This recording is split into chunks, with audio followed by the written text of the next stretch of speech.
Hello friends, welcome back to my channel. आज हम स्वामी विवेकानंद जी के जीवन परिचय के बारे में जानेंगे। हमें ऐसी शिक्षा चाहिए जिससे चरित्र बने, मानसिक विकास हो, बुद्धि का विकास हो और मनुष्य अपने पैरों पर खड़ा हो सके। ये स्वामी विवेकानंद जी के कुछ अनमोल विचार थे शिक्षा के क्षेत्र में। और स्वामी विवेकानंद जी के जो चित्र है वो ये चित्र है, ये काफ़ी कम लोगों के पास है चित्र। स्वामी विवेकानंद जी का जो रियल फोटो है वो बहुत ही कम वेबसाइट्स पर अवेलेबल है। तो ये ऐसे दिखते थे स्वामी विवेकानंद जब वे क्रांतिकारी नहीं थे। तो आज का वीडियो है कि स्वामी विवेकानंद जी की जीवनी यानी बिब्लियोग्राफी ऑफ स्वामी विवेकानंद जी के बारे में जानेंगे कुछ अन्य तथ्य जो कि स्वामी विवेकानंद जी की जीवनी पर ही सीमित रहे हैं। बिना देरी के स्वामी विवेकानंद जी के जीवन परिचय को देख लेते हैं। स्वामी विवेकानंद जी का जन्म 12 जनवरी 1863 को कोलकाता के एक संप्रभ्रांत परिवार में हुआ था। उनके पिता कलकत्ता उच्च न्यायालय में वकालत करते थे। उनकी माता विदुषी और हिंदू धर्म की महत्ता में विश्वास रखने वाली महिला थी। विवेकानंद पर उनकी माता के सद्गुणों का विशेष प्रभाव पड़ा।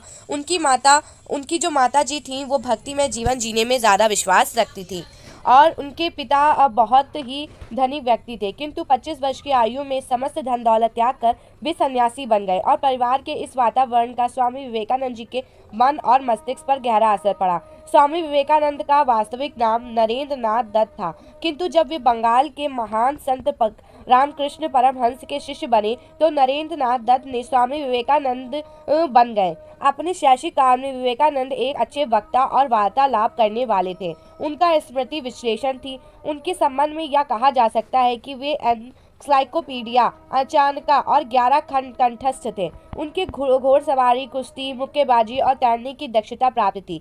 शास्त्रीय संगीत में भी उन्हें गहन रुचि थी। भारतीय संगीत के कंठस्थ और वाद्य विधाओं में प्रवीण थे। अपने समय के अनुरूप वे परिवार के विज्ञान, उदार भाव और लोकतांत्रिक मान्यताओं के संपर्क में आए। उन्होंने John Stuart Mill, Comte and Hegel की रचनाओं का अध्ययन किया। हर्बर्ट स्पेंसर से उन्होंने पत्र व्यवहार किया और उनकी मान्यताओं की आलोचना भी की। वे शैली व सौम्य भाव और वर्धस्त दार्शनिकता के प्रेमी थे। वे फ्रांसीसी राज्य क्रांति और के दौरान प्रतिपादित स्वतंत्रता, समानता, भ्रातृत्व के सिद्धांतों से बहुत अधिक प्रभावित भी हुए थे। ये बहुत साधारण व्यक्ति थे, इनके पास सब कुछ था, लेकिन उसके बाद भी इन्होंने अपने माता पिता के जो भी दिखाए हुए रास्ते पर चलकर अपने जीवन को और सफल बनाया और इनको बहुत अच्छी इनकी कम्युनिकेशन स्किल्स बहुत अच्छी थी। ये बहुत अच्छे अच्छे विचार अपने माइंड में ले आते थे और उसी माइंड में अलाए हुए विचारों को सामने पेश करते थे। तो अगर कहीं बात बिगड़ भी रही होती थी, वहाँ पर स्वामी विवेकानंद जी के जो विचार थे उस पर इतने प्रभावशाली थे कि सामने वाला जो व्यक्ति है जो सुन रहा है वो बहुत ज़्यादा प्रभावित हो जाता था। तो सबसे पहले जो स्वामी विवेकानंद जी के जीवन से हमें ये शिक्षा मिलती है कि हमें जो भी अपने विचारों पर अडिग रहना चाहिए। जो हमारे मन में जो विचार आते हैं, एक हमारा जो माइंड है वो दो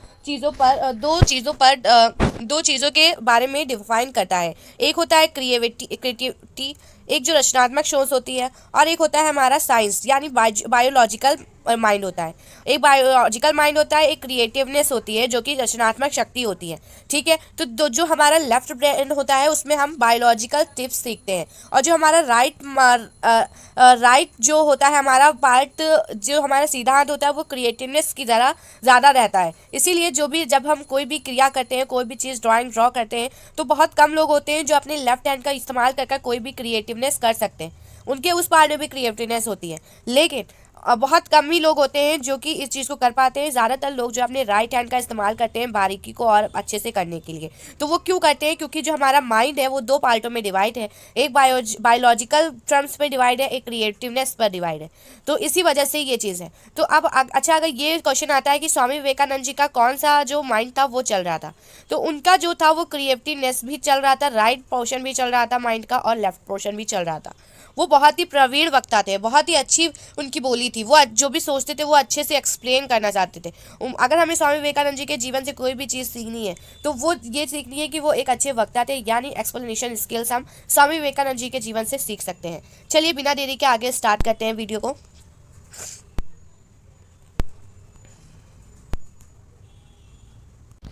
तो स्वामी विवेकानंद जी का जो जीवन था वो उनके संगी साथियों के साथ बहुत ही ज़्यादा